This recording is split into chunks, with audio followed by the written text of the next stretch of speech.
बिबट्या पकडला म्हणजे त्या ठिकाणी फॉरेस्टचे अधिकारी आले होते, त्यांनी रेस्क्यू ऑपरेशन सुरू केलेलं होतं. त्या बिबट्याला त्या ठिकाणी इंजेक्शन दिलेलं होतं आणि अशा स्थितीमध्ये आमदारांनी त्या ठिकाणी लाठीने मारहाण केली. एक प्रकारे तो बिबट्या जर या स्थितीमध्ये नसता आणि त्यांनी पकडलं असतं तर त्यांचं कौतुकच केलं असतं. परंतु अशा रीतीनं कारवाई करणं किंवा मारहाण करणं किंवा लाठीनं मारणं हा गुन्हा आहे. हा फॉरेस्टच्या माध्यमातून केलेला गुन्हा आहे. त्यामुळे फॉरेस्टचे अधिकारी होते त्या ठिकाणी, त्यांनी त्या ठिकाणी इंजेक्शन दिलेलं होतं. तो 15-20 मिनिटांना बेहोश होते इंजेक्शन दिल्यानंतर आणि त्या मधल्या कालखंडामध्ये लाठीनं मारहाण करून आम्ही पकडलं तर दाखवलं. पकडला आनंद आहे, परंतु नियम बाह्य कृती आहे. नगरमध्ये जो बिबट्या आज या ठिकाणी जेरबंद केला त्या प्रकरणावर खडसेंनी प्रतिक्रिया दिली आहे. खडसेंचं असं म्हणणं होतं की त्याला इंजेक्शन देऊन पकडलं व आमदारांनी त्याला काठीने मारहाण केली. तर तो बिबट्या देत असताना जर त्याला पकडला असतं तर आम्ही आमदारांचं कौतुक केलं असतं, पण अशा पद्धतीने नियमबाह्य तो पकडला गेला, हा गुन्हा आहे असं खडसे म्हणतायत.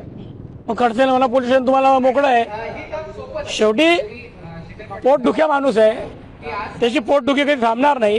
हे कोण काय बोलला यापेक्षा माझी लोकांप्रती माझी जी जबाबदारी ते मी पार पाडण्याचा प्रयत्न केला होता. आणि बिबट्याला 2 वेगवेगळे बेशुद्ध करण्याचे इंजेक्शन दिल्यानंतरही बिबट्या बेशुद्ध होत नव्हता. तशा अवस्थेत तो पडत होता, तुम्ही बघू शकता.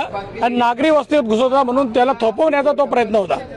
आणि तो कुठे जखमी झाला काय झाला हे जरा तुम्ही फॉरेस्टला विचारून घ्या.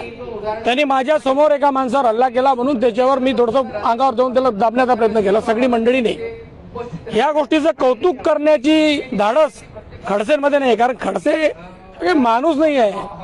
हा एक विद्रूप कला याचा विजयाराचा माणूस आहे, त्याच्यावर त्याची जास्त त्याला सिरियस घेणं कठीण नाही.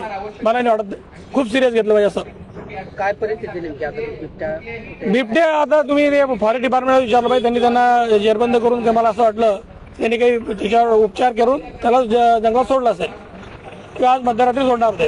अशा पद्धतीने रस्त्यावर येऊन बिबटे पंढरपूरमध्ये पण वाघ फिरतोय, कुठेतरी आपण काय मागणी करणार? आता मधल्या काळात काय आमचा जो भाग आहे तो व्याघ्र प्रकल्पाला अपेक्षित असा भाग आहे माझ्या माहितीनुसार. आणि तिथे बिबट्यांचे खूप बिबट्या किंवा वाघ असतात, तिथे वाघ आहे, त्यांचं वास्तव्य आहे. पण मधल्या काळात जंगलामध्ये आग लागणे किंवा पाणी नसणे पाणवठ्यांवर, त्याच्यामुळे ते शहराकडे येतात आणि हा नेहमीचा प्रकार आहे.